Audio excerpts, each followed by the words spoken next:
everyone. This is 4 free-range/pasture-raised food animals. Group 7 of Animals in Society.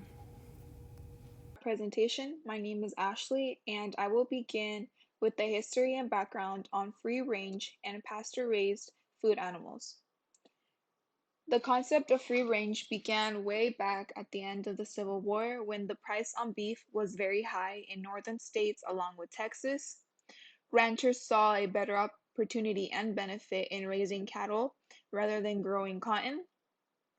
It took little capital to enter the free range business, which meant that more and more people wanted to get their hands on this. The cattle grazed upon public domain, which meant that there was no charge to the farmers whatsoever. They were able to eat all the grass on the plains, and there was no specific place where they had to be, which was the concept of free range. This is why most farmers were okay with the idea because it basically meant that they didn't have to provide as much for their animals. In the 1800s, the industry expanded along the north, reaching the Dakotas, which meant more and more people were becoming part of this free range concept, and the cattle were able to graze freely without any sort of gate or place where they had to stay put.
Hello, my name is Shannon, and I will be continuing with the ethical aspects of free-range food animals. To begin with, they are healthier for you. When animals are fed grass, they tend to have more nutrients and less fat. They also contain more omega-3 fatty acids compared to grain-fed animals. And what omega-3 fatty acids are good for, it's good for the heart, also helps with blood vessels and your immune system to make sure that they function the way they should. It also helps to reduce the risk of heart disease and cancer. They also contain more antioxidants. And what antioxidants are is they help to reduce the damage caused by oxidation in the body. And what oxidation is, this is caused by free radicals, which are unstable atoms that have the potential to damage cells in your body and can lead to illness and aging. The environment also benefits from this as well. When cattle graze on grass, it can reduce the growth of woody plants in the area that the cattle feed on. And what these plants are, they're plants that make it very difficult for these grasslands to produce more grass. And they also help to reduce and prevent wildfires. As well as eating these woody plants, they also eat up the dead, dried up plants as well, which can catch fire very easily and can start these wildfires. And when these animals are on these pastures, they do receive the appropriate care. These animals always have access to water and nutrients when needed. The farmers also make sure that these animals have the vitamins and minerals in their diets that they require when necessary. And they also are ensured to have adequate shelter. The farmers that take care of them make sure that there's some kind of structure such as trees or formal structure that can protect these animals from any outside elements. These animals also benefit from this as well. They are generally less stressed and are healthier, and animals such as cattle that are fed grain tend to experience more stomach issues. Animals such as ruminants benefit more from consuming roughage from these pastures, especially since when ruminants consume this roughage, they produce more saliva, which allows them to neutralize the natural acids in their stomach. And when animals such as cattle are fed grain, they produce less saliva, which can acidify the digestive tract more and can cause intestinal damage, dehydration, liver abscesses, and even death. Also, this can benefit the farmers as well, that since they don't have to spend as much money on feed for these animals since these animals are already eating or getting their nutrients from a more natural source. Hello, my name is Olivia Setlak, and I'll continue discussing more on ethical aspects. So, when it comes to selecting animals, farmers might choose what kind of livestock is right for their farm. For pasture raised animals, some farmers choose heritage breeds. So, these rare breeds of livestock are found usually on pasture raised or free range farms. The reason for this and why they might be considered more for this type of farming is because they are better for the environment than commercial breeds. So there's a health aspect when it comes to these type of breeds as well, and why some people might consider buying their meat compared to conventional breeds. So one of the main reasons is for their fattier meat. This is because it is healthier for you because of the many vitamins and nutrients that are found in their meat that some people might lack in their diet. So shown below is examples of heritage breeds. To the left is different examples of hogs, and then shown to the right is different examples of turkeys.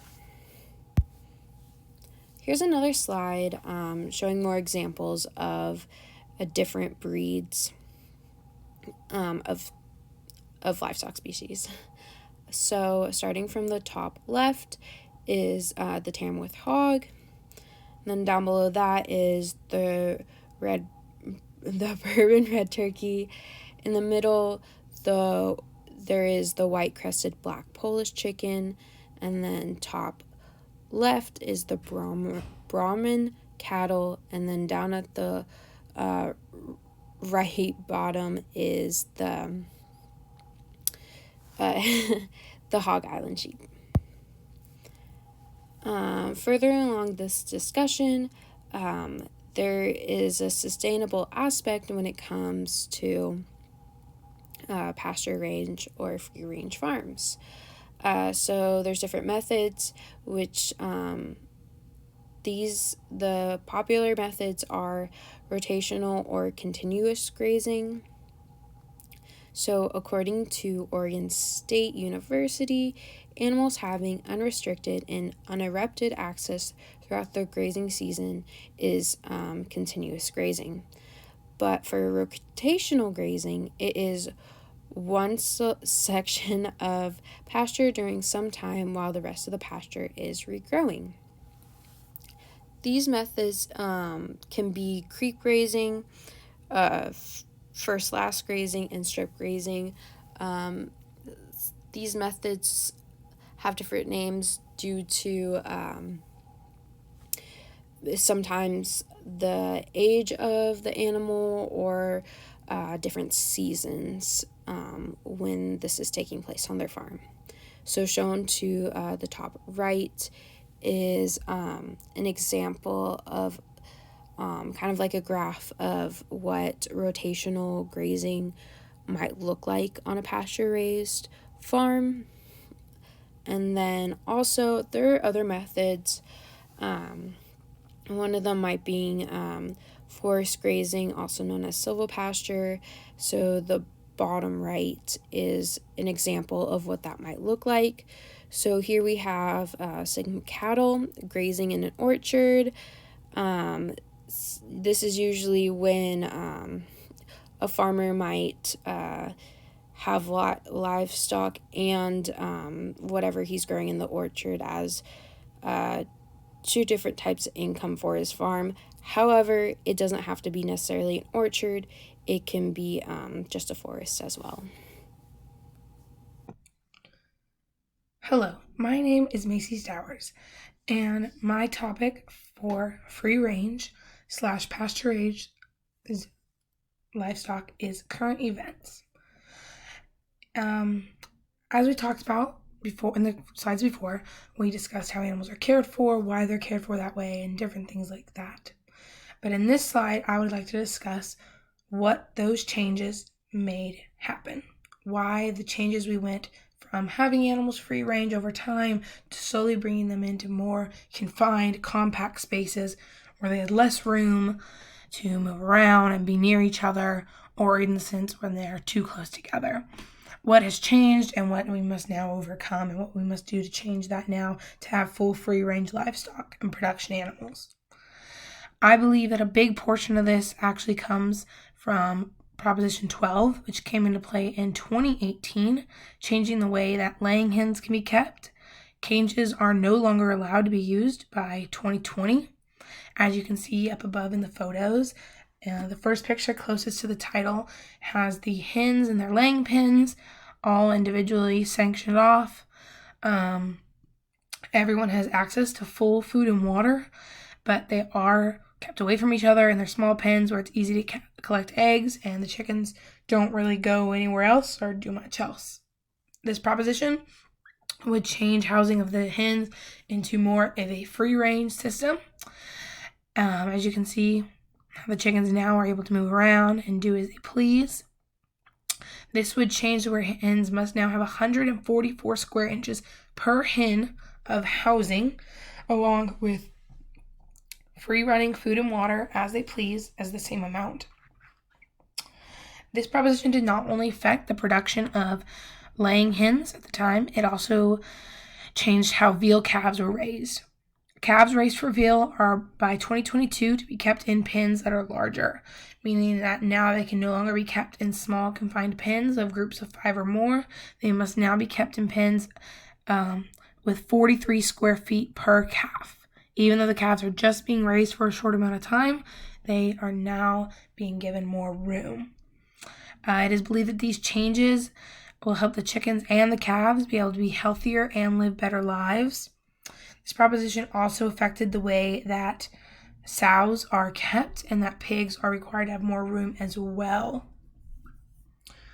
In the next slide, we talk a little bit about free-roaming livestock and how there are free-roaming states, different places that these are different states that animals are allowed to roam as they please with protection to the farmer or rancher that owns them, where animals such as horses, donkeys, cattle, sheep, and goats can be protected while their owners can be protected while they are free roaming. This does have some positives in it.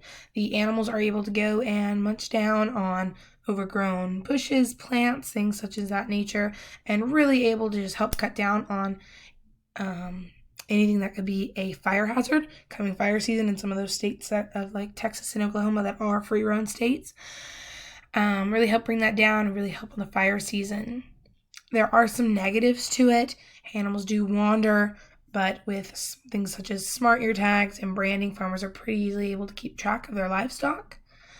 It also is really efficient when you are trying to raise more animals on less land. You're able to let them graze more and find more food for themselves. And these are just two of the topics that I believe are really important right now and the conversation on free range livestock. As we finally come to a conclusion of our presentation, we'd like to tell you about our informed opinions. Collectively, we came together to say that livestock were designed to be free range, however, a low percentage of them are. Some farmers would benefit from the livestock to roam free, especially back then. However, economically and environmentally, it started to challenge farmers to raise their livestock this way. Understanding the reasons why consumers want their food to be raised like this for health benefits as well. We also learned from both sides of the aisle on why livestock should be free range or pasture raised for sustainable reasons and what benefits the animal more.